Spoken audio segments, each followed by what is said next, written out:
Hey everyone, and welcome back to the channel. I'm 68 years old now, and 4 years ago I was drowning in loneliness so deep, I thought it might actually kill me. Today, I want to share the story of how one chance encounter at a community garden completely transformed my social life, and how 7 scientifically proven strategies could change yours too. The day I realized I was disappearing. March 2020, sitting in my empty living room during the lockdown. I counted how many meaningful conversations I'd had that week.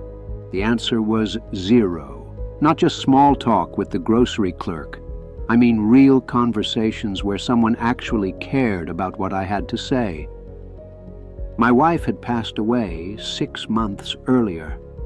My adult children lived in different states. My former work colleagues had their own busy lives. The lockdown had eliminated even casual interactions at the gym or library. I was becoming invisible, in plain sight. The silence in my house was deafening. I'd started leaving the TV on just to hear human voices, even though I wasn't watching. I caught myself having full conversations with my late wife's photograph. Some days, the only person who spoke to me was the telemarketer trying to sell me extended car warranties. That's when I realized something terrifying.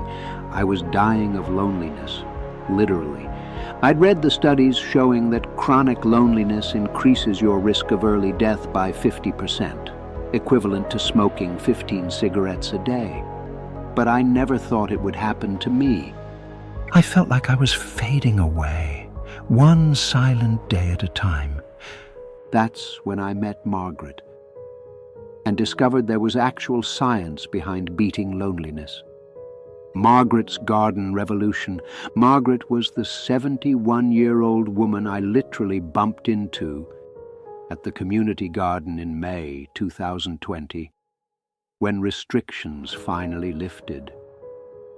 I was there because my doctor had ordered me to get some sunlight and exercise. She was there teaching 3 teenagers how to plant tomatoes. While I was fumbling with my first vegetable plot in decades, she was surrounded by people, young families, other seniors, even the groundskeeper, all seeking her advice, sharing stories, laughing at her jokes. During a water break, I worked up the courage to ask her the question that had been burning in my mind. How do you do it? How do you know so many people? Margaret looked at me with kind but knowing eyes. Richard, can I ask you something? How many people do you think you've talked to today, besides me? I counted. The guy at the garden gate. That's it. She nodded. 2 years ago, after my husband died, I went 11 days without speaking to another human being. 11 days. That's when I learned something that changed my entire understanding of connection. She sat down on a bench and patted the spot next to her. There's actual research on loneliness, neuroscience, psychology, sociology. It's not just an emotional problem. It's a health crisis with scientific solutions. What Margaret told me next opened my eyes to a world I never knew existed, the science that changes everything. Richard, Margaret said, pulling out a worn notebook. Loneliness isn't a character flaw or a sign of weakness. It's your brain's alarm system, telling you something critical is missing. She explained that researchers at UCLA, Harvard, and other universities had identified exactly what happens in our brains when we're chronically lonely. Our threat detection systems become hyperactive, making us see social situations as dangerous rather than welcoming. We start interpreting neutral facial expressions as hostile. We become more sensitive to rejection, which makes us withdraw even more. It's a vicious cycle, she said. Loneliness makes you act in ways that push people away, which makes you more lonely. But here's what gave me hope. The same research had identified specific, measurable interventions that break this cycle. Not feel-good platitudes or wishful thinking, actual strategies backed by peer-reviewed studies and controlled trials. The key, Margaret said, is understanding that beating loneliness isn't about meeting more people. It's about changing how your brain processes social connections. Margaret's 7-strategy system. Over the next 3 months, Margaret taught me what she called her connection protocol. 7 evidence-based strategies that had transformed her from an isolated widow to the most socially connected person I knew. Each strategy targets a different aspect of how loneliness affects your brain, she explained. Used together, they literally rewire your neural pathways for connection. I was skeptical. After decades of being naturally introverted, could I really change fundamental patterns in my brain? Margaret smiled. The beauty of neuroplasticity is that your brain keeps changing throughout your entire life. At 68, you're just as capable of forming new neural pathways as someone half your age. That conversation started my 90-day journey from crushing isolation to meaningful connection. Strategy 1, the 5-minute rule, micro-interactions. We're going to start small, Margaret said during our first formal lesson. Ridiculously small. I want you to have one genuine 5-minute conversation with a different person every day. I laughed. That's it? Don't underestimate it. Research from the University of Chicago shows that even brief positive interactions with strangers significantly reduce loneliness and increase feelings of belonging. The rule was simple. One 5-minute conversation daily with someone I didn't know well. It could be a neighbor, store clerk, person at the bus stop, anyone. The key was making it genuine, not just weather-related small talk.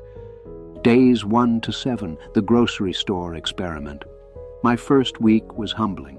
I realized I'd been shopping like I was trying to avoid human contact. Headphones in, self-checkout, minimum eye contact. Day 1. I approached the woman working in produce and asked about selecting good avocados, not because I needed to know, but because I needed practice.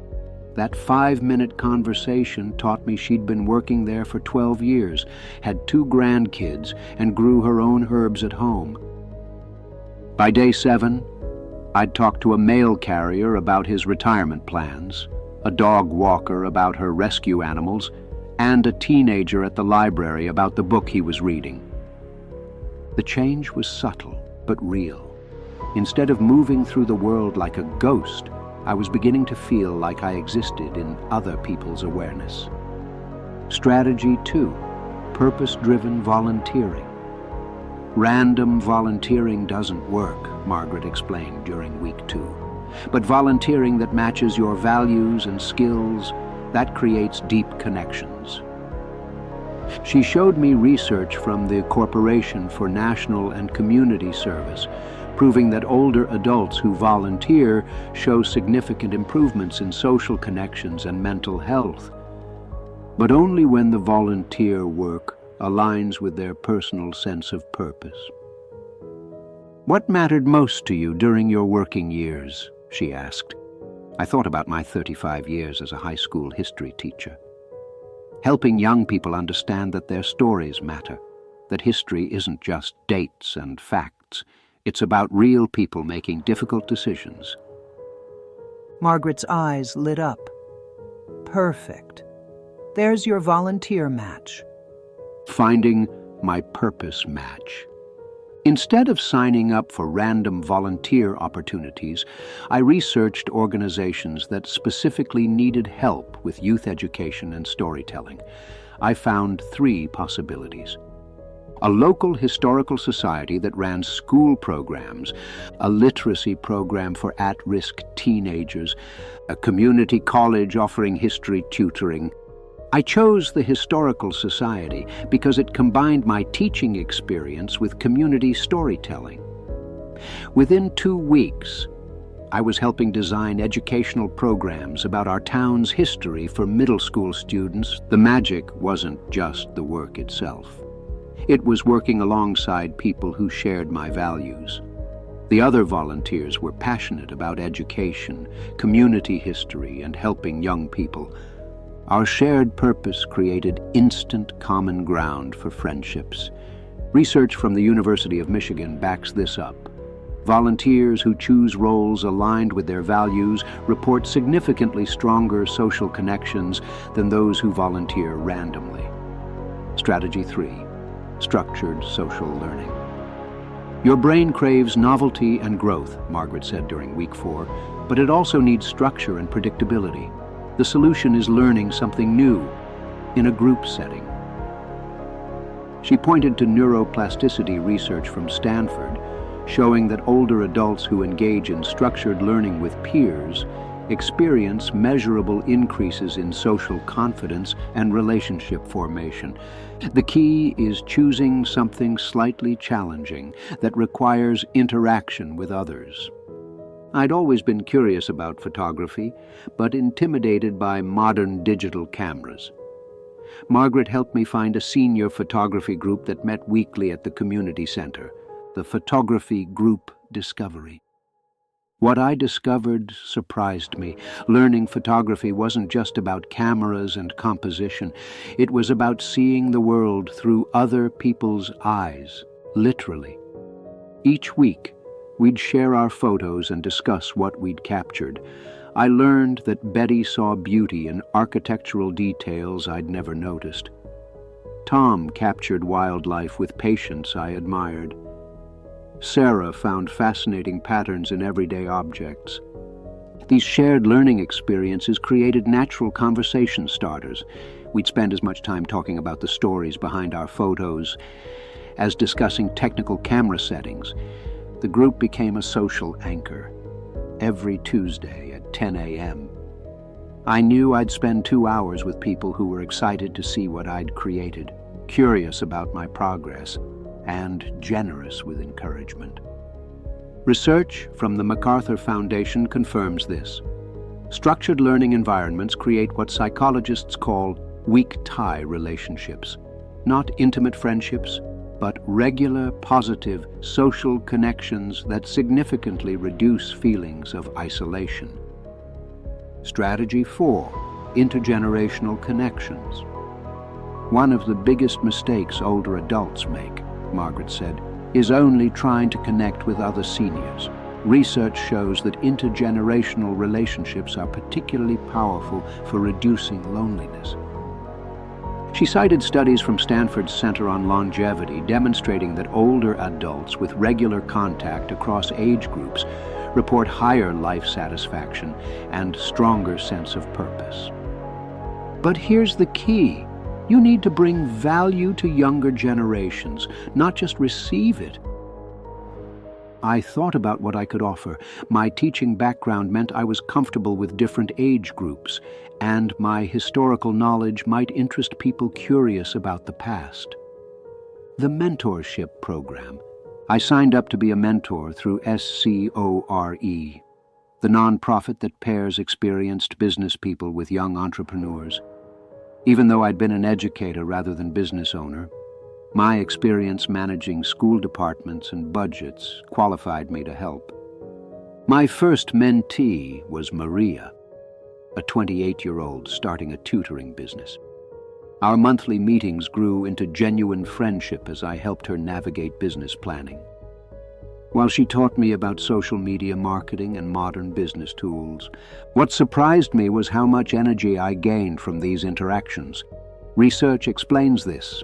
Intergenerational connections activate what psychologists call generative behaviors, using your experience to benefit others, which increases feelings of meaning and social connectedness. I also started volunteering at the elementary school's reading program, where I read to first graders twice a week. Their enthusiasm and curiosity reminded me why I'd loved teaching. These relationships weren't one-sided charity work. The young entrepreneurs brought fresh perspectives to my thinking. The children kept me connected to wonder and possibility. In both cases, I was giving and receiving value. Strategy 5, the Neighbor Network Project. Most people have neighbors, but very few have neighborhood relationships, Margaret observed. Research from Harvard shows that people with strong local connections are significantly less lonely, even if they have fewer total relationships. She showed me a study from the Journal of Community Psychology proving that older adults with just 3 meaningful neighborhood connections report dramatically lower loneliness scores than those with larger but geographically dispersed social networks. Your neighbors are your easiest connection opportunity. They're physically close, you share common concerns, and small interactions can build over time. The problem was, I'd lived in my house for 8 years and barely knew anyone beyond casual waves. Building the network. Margaret's strategy was systematic. Week 1, map your immediate neighbors and identify one potential connection. Week 2, create a reason for positive interaction. Week 3, follow up with something helpful. Week 4, suggest a regular interaction. I started with Janet, the retired nurse who lived next door. I'd noticed she had a beautiful flower garden but seemed to struggle with the heavy watering can. My opening was offering to help with her garden watering when I was doing my own yard work. This led to conversations about plant varieties, which revealed we both loved heirloom tomatoes. I suggested we coordinate our gardening schedules so we could share watering duties and trade gardening tips. By month's end, we were having coffee twice a week and sharing vegetables from our gardens. I applied this same systematic approach with the young couple across the street, helped them with moving heavy items. The widow 2 houses down shared my Historical Society newsletters, and the family with teenagers offered tutoring help. Research from the University of California, Berkeley confirms this works. People with strong local connections report feeling more secure, more optimistic about aging in place, and significantly less lonely. Strategy 6, digital connection, done right. Technology isn't the enemy of connection for seniors, Margaret said during week 8, but most people use it wrong. Research shows the difference between technology that increases loneliness and technology that reduces it. She cited studies from Carnegie Mellon and MIT showing that passive social media consumption increases loneliness, while active, purposeful digital communication reduces it. The key is using technology to enhance real relationships, not replace them. Learning the right way. Margaret helped me understand the difference. Loneliness-increasing digital behavior, scrolling through social media feeds passively, comparing your life to others' highlight reels, using technology to avoid face-to-face interaction. Connection-enhancing digital behavior, video calling with family and friends, participating in online communities around shared interests, using apps to coordinate in-person activities. I was resistant at first. At 68, I felt too old to learn new technology. But Margaret showed me research from the National Institute on Aging proving that older adults who use technology for social connection show improved cognitive function and reduced depression. My digital learning journey. I started simple, weekly video calls with my adult children instead of just phone calls. Seeing their faces, their homes, their daily lives made our conversations more meaningful. Next, I joined online communities related to my interests, a Facebook group for local history enthusiasts, a photography forum for beginners, and a retirement planning discussion group. The key was active participation rather than passive consumption, instead of just reading others' posts. I shared my own experiences, asked questions, and offered help when I could. I also used technology to enhance my offline connections. I created a group text with my photography class to share photos between meetings. I used scheduling apps to coordinate volunteer activities. Research from AARP validates this approach. Seniors who use technology primarily for social connection rather than entertainment show significant improvements in loneliness scores. Strategy 7. The Connection Challenge System. Everything we've done so far builds toward this, Margaret said during our final formal session. Creating a systematic approach to expanding your social connections that becomes a permanent part of your life. She explained research from Yale showing that older adults who approach social connection with the same intentionality they once brought to career development create more meaningful relationships than those who leave it to chance. You're going to create your own connection challenges, specific, measurable goals that push you slightly outside your comfort zone on a regular basis. The system was elegant. Monthly connection challenges, one bigger social goal each month. Join a new group, attend a community event, reach out to an old friend. Weekly connection habits, 3 predictable social activities each week. Volunteer work, photography group, neighbor coffee. Daily connection moments. At least one meaningful interaction every day, 5-minute conversations, helping someone, expressing appreciation. My challenge system. Month 1. Join the community theater group, even though I'd never acted. Month 2. Attend the town hall meeting and introduce myself to local officials. Month 3. Organize a neighborhood barbecue. Month 4. Take a weekend trip with my photography group.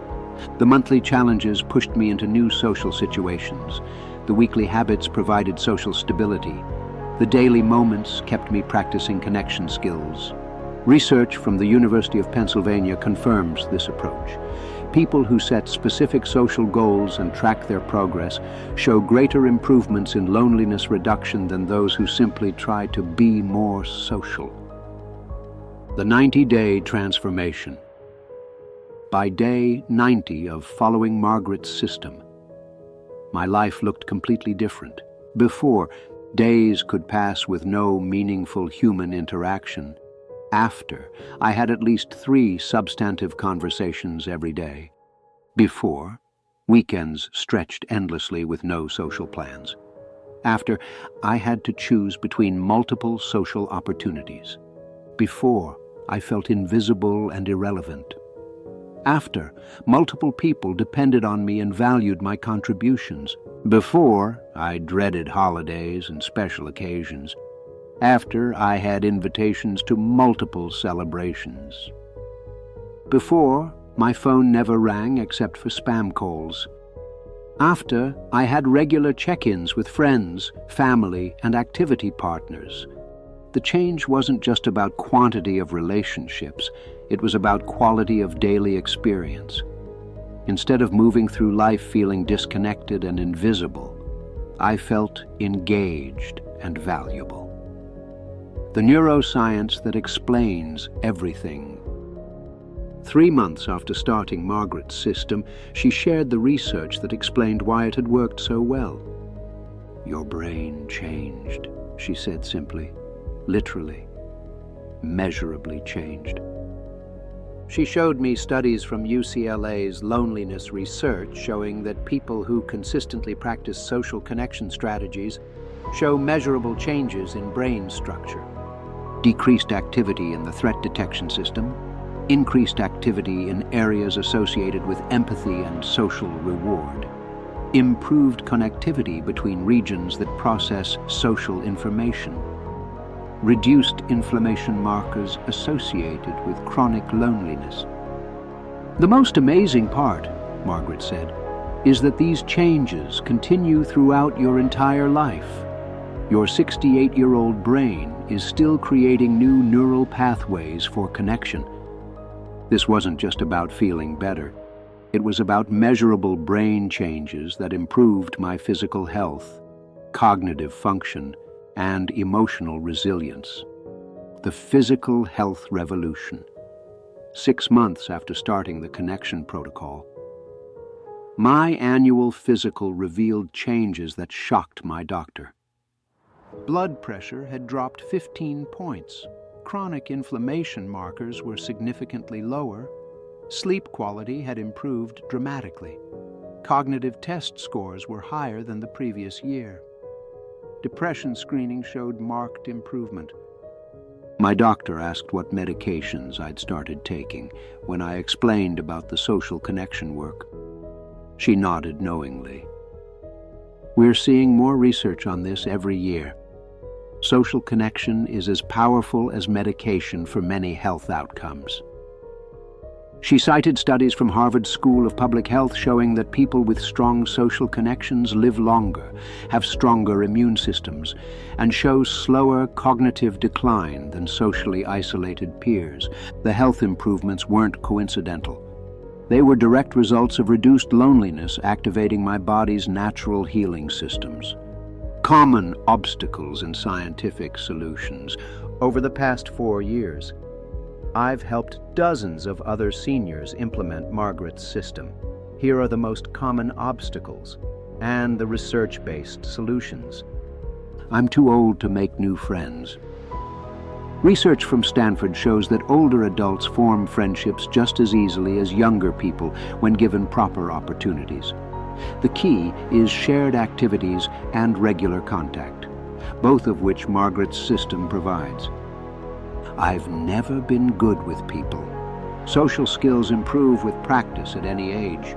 Studies from Carnegie Mellon show that even highly introverted adults can develop strong social networks using systematic approaches. Everyone my age is dealing with health problems. Research from the MacArthur Foundation shows that intergenerational connections and purpose-driven activities are particularly effective for seniors facing health challenges.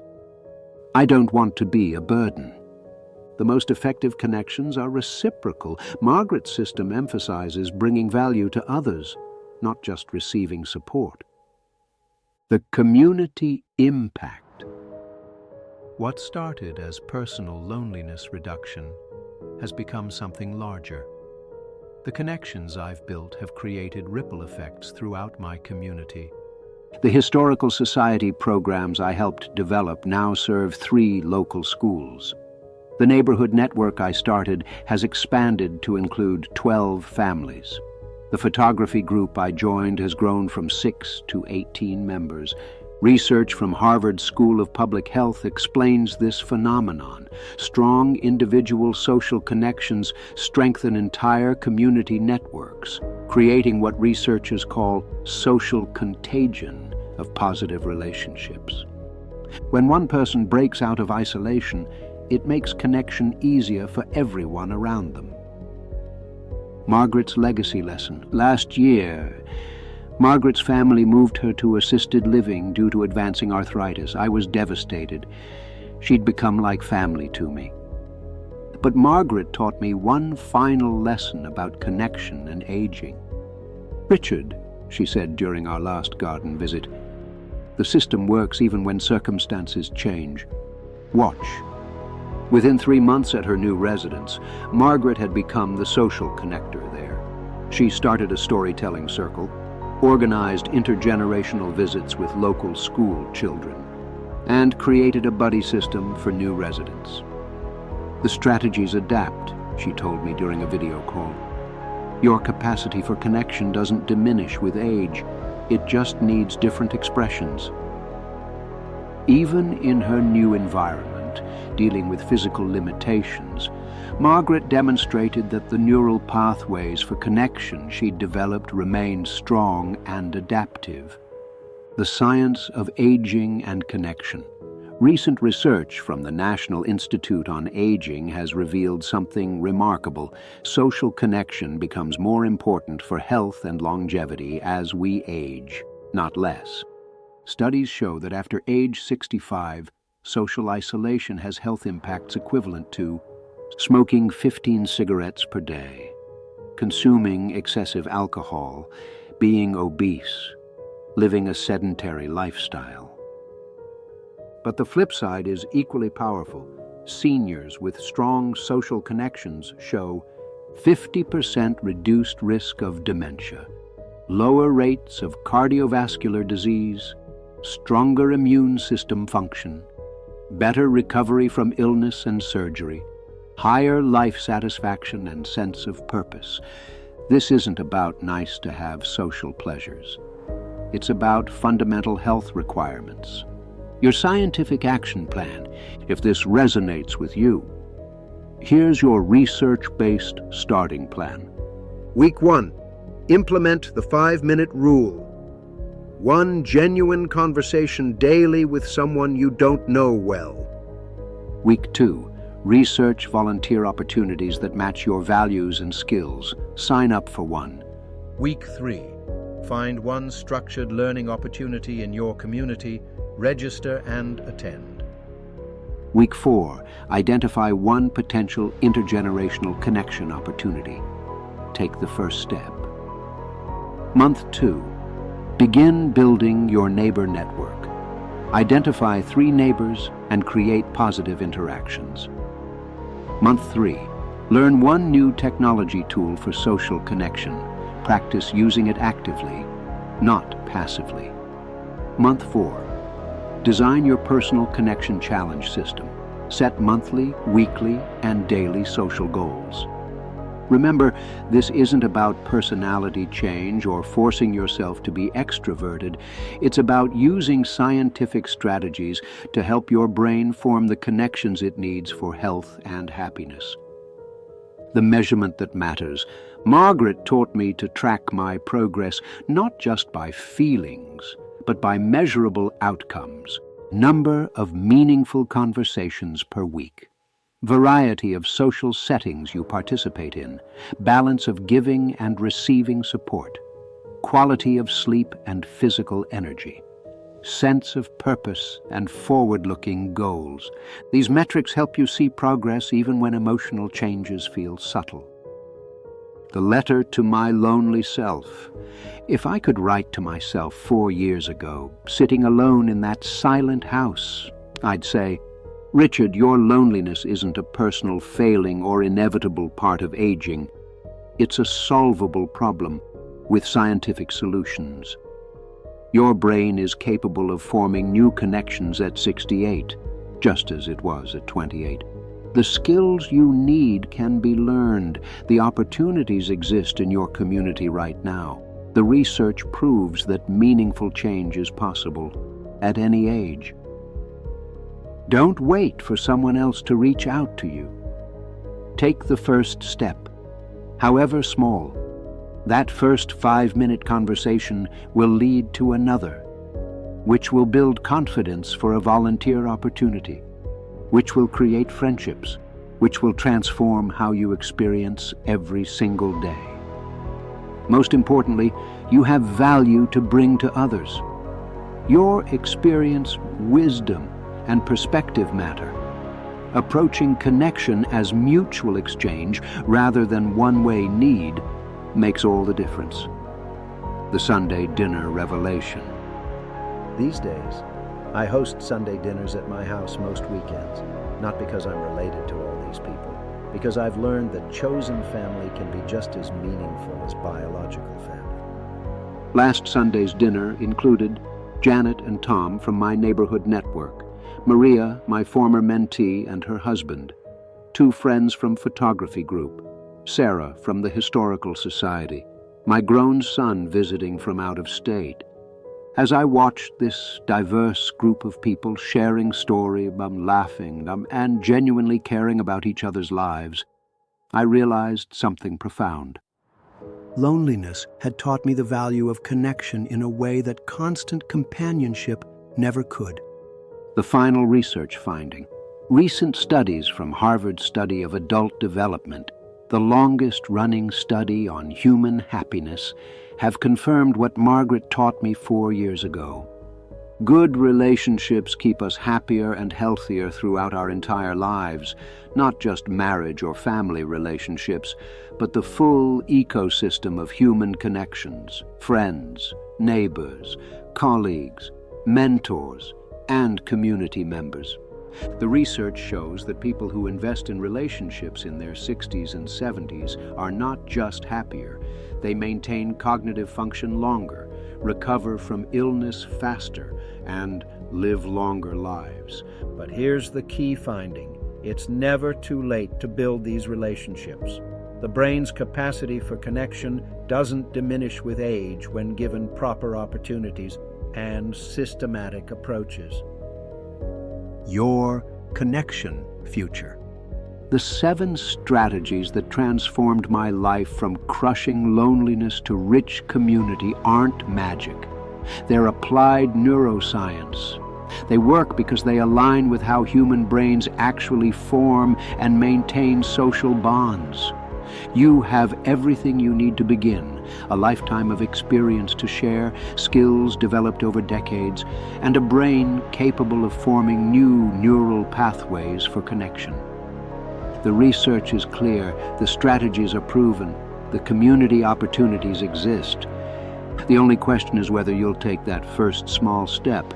Your future connected self is waiting for you to begin. The continuing research. Science continues to reveal new insights about aging and connection. Recent studies suggest that seniors who maintain diverse social networks show greater cognitive resilience, more innovative thinking, and stronger sense of purpose than those with limited social circles. This research validates what I've experienced. Connection isn't just about avoiding loneliness. It's about continuing to grow, learn, and contribute throughout your entire life. Thanks for watching, everyone. If this story inspired you, please hit that like button and subscribe for more science-based strategies for thriving after 65. In the comments below, tell me which of these 7 strategies resonates most with you. That might be your perfect starting point. And remember, in honor of Margaret Chen, who taught me that loneliness is not a permanent condition, but a temporary challenge with scientific solutions. Connection is not just possible at any age, it's essential for health, happiness, and purpose. I'll see you in the next video. Until then, keep building your connections.